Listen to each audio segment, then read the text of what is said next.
નજીવો ઘટાડો થવાની શક્યતા રહેશે. પરંતુ તારીખ 26થી 4 જૂન વચ્ચે મહત્તમ અને ન્યૂનતમ તાપમાનમાં ઘણો ઘટાડો થવાની શક્યતા રહેશે. જેમાં તારીખ 26મીએ મધ્ય ગુજરાતના ભાગોમાં 43 ડિગ્રી સેલ્સિયસ, ઉત્તર ગુજરાતના ભાગોમાં 42 ડિગ્રી સેલ્સિયસ અને ઉત્તર સૌરાષ્ટ્રના ભાગોમાં 41 ડિગ્રી 40 ડિગ્રી સેલ્સિયસ, ગિરનારના ભાગોમાં 40 ડિગ્રી જેવું સેલ્સિયસ જેવું, અમરેલીના ભાગોમાં પણ 40 ડિગ્રી સેલ્સિયસ જેવું, ભાવનગરના ભાગોમાં ગરમી રહેવાની શક્યતા રહેશે. ઉપરાંત ગરમીમાં ઘટાડો જે 27મી મેથી ગરમીમાં ક્રમશઃ ઘટાડો થતો રહેશે અને 4 જૂન સુધીમાં તો મહત્તમ ઉષ્ણતામાન 41 degree Celsius, 40 degree Celsius, 39 degree Celsius અને કોઈ ભાગમાં 38 ડિગ્રી સેલ્સિયસ જેવું થઈ જવાની શક્યતા રહેશે.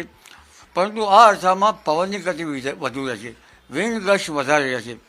આરબ કન્ટ્રીમાંથી આવતે કાળી આંધી વંટોળિયાનું પ્રમાણ વધારે રહેશે અને આ આંધીનું પ્રમાણ છેક દેશના પૂર્વીય ભારત સુધી રહેવાની શક્યતા રહેશે. એટલે તારીખ 26મીથી 4 જૂન વચ્ચેનો રોહિણી નક્ષત્રનો વરસાદ રાજ્યના ઘણા ભાગોમાં થવાની શક્યતા છે અને આ જ અરસામાં મહત્તમ અને ન્યૂનતમ તાપમાનમાં પણ ઘટાડો થવાની શક્યતા છે. જે આગામી દિવસોમાં વરસાદ જે છે વંટોળ સાથે ચક્રવાત આવી રહ્યું છે ભારતના દરિયે. ચક્રવાતની અસરો સમગ્ર દેશ સહિત ગુજરાતમાં કેવી રહેશે?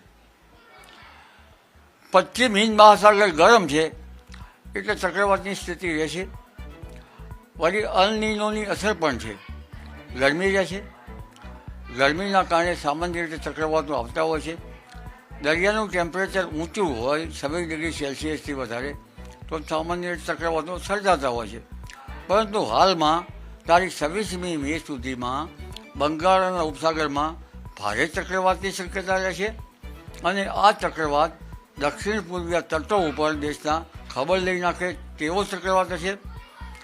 100 કિલોમીટરની ઝડપે પરવલનો પવન ફૂંકાવાની શક્યતા રહેશે અને આ ચક્રવાત ત્યારબાદ એની અસર મ્યાનમાર તરફ જવાની શક્યતા રહેશે.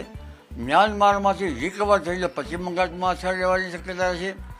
એટલે પશ્ચિમ બંગાળના ભાગોમાં કેટલાક ભાગોમાં ભારેથી અતિભારે વરસાદ થવાની શક્યતા રહેશે. દક્ષિણ પૂર્વીય તટો ઉપર ભારે વરસાદ થવાની શક્યતા રહેશે. જેમાં ઝારખંડના ભાગો, ઓરિસ્સાના ભાગો, આંધ્રના ભાગોમાં પણ વરસાદ થવાની શક્યતા રહેશે. પરંતુ બંગાળ ઉપસાગરનો ભેજ છેક પૂર્વીય ઉત્તર ભારત અને પૂર્વીય મધ્યપ્રદેશના ભાગોમાં જઈ શકવાની